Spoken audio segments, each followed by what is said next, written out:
this Valentine's Day, are you going over or are you going under? One or the other, you're going somewhere. If you're gonna go under, at least go under with go under, because you'll be going underground. Though I will advise those Relationships. I will advise the hedge funds that you are going under, and you are going under like GameStop. So this game is absolutely addicting. There was a game that came out like 10, 15 years ago. I think it was called Pandomium. And like the same sort of graphic style, but instead of polygons, it looked like... Well, they kind of have that polygon, but it's like plastine polygons. Yeah, it's more plaster... like a smooth plasterine sort of feel. Yeah, and there's a bit of humor here and there. It's kind of like a roguelike, dungeon-like. Yeah, but framed in the context of you are an employee or an intern at this company that sells like fizzy drinks. Fizzy lifting drink. Fizzles. For your shizzles. But monsters are there, and you have to go in and... you're basically an exterminator. It feels like Monsters Incorporated, but instead of going when people go in their dreams, I think it is, then it's actually, I like that analogy. It's Monsters Inc., but you're the humans hunting the monsters instead of the monsters hunting the kids. Exactly. And there's no kids, I think. I saw a wiener dog, but that doesn't count. I think the intern's young enough to be qualified as a kid. Yeah, she looks 18, I guess, but it's kind of like a roguelike beat 'em up, I guess. Like, I like the fact that the way I feel like the gameplay is basically what happened if Legend of Zelda kept its dungeon crawling level by level nature, but it incorporated the weapon durability from Breath of the Wild. And I love how like there's so many options. Like you can pick up tables, pencils, double-headed guitars. There are so many cool items here.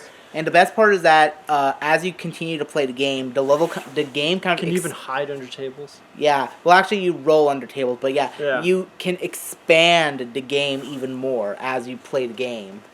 Yeah, it feels like a very beefy game. I don't know if it's supposed to be like a short game, but so far... And it's really challenging at first. I don't know if it gets easier as you upgrade. And we were trying to, instead of getting extra lives, we tried to like go for like the power-ups for the character. And it made the game actually a lot easier without like taking away all of the challenge. And there's a lot of humor too. Like the bosses are sort of like all-in jokes. And yeah, everything is basically like...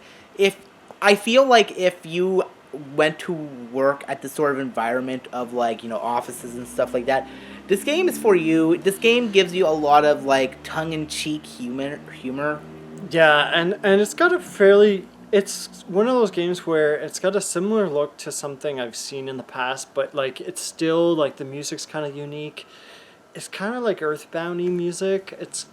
I find it hard to describe, and that's like the closest thing I can... Kind of quirky, and it's not chiptune. I don't know how to describe it, really. But, and it's also fun. Like, you don't mind starting over. It's kind of like Hades meets, like, Plasticine, or Hades, but you're not in hell. You're the just Office. Yeah, The Office meets Hades is probably the best way to describe it. Well, of course it's a single-player game, as usual. Yeah, but your, like, manager is Thanos. Yeah, that was your joke. Yeah, like it's really hard to find something if you don't like the fact that you have to die to sort of succeed.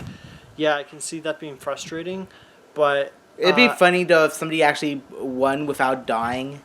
Like I'm not sure if it's possible because remember there's parts where I think you have to die. Yeah, but there are some games where it's like, oh, you didn't die here? Cool. Oh, yeah, you get an achievement. Yeah. Like, Devil May Cry, I believe, had something like that.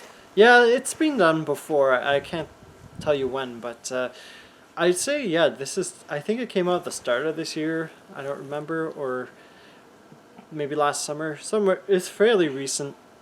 I'd say if you're looking for kind of cool beat 'em up and it's not like traditional like Streets of Rage, and you want something that's a little bit refreshing but a bit similar... yeah, there's a lot that will like get smashed and like it's fun. It's really hard to criticize this game. it can be like the camera. I guess you can complain the camera like it's all totally manual, but it's great that you can actually see the brains in your character. I've never seen that in a game before. Like so, like you know When you go when against in a some wall. games where you go into a wall and you get to see through the person. Yeah. These game developers And the brains have eyes. mad lads that they are, edited the model so that the brain is inside the person. With eyes. With I'm eyes. not sure. Maybe a tongue. I'm not So sure. that already shows you the love and care these guys had. So, fuck it, I'm gonna give it a 10 out of 10. I'm still gonna give it 8, maybe an 8.5. I'm not a believer in, perfect games, but this one was fun. I'm not sure if it'll be fun in like 5-10 hours, but it's unique. It's memorable. Like I'm still thinking about it now, an hour later. So Yeah, it's definitely going somewhere. yeah, going under, going in your brain. Like what we're doing right now. Keep Yeah. on going under. I'm going down under.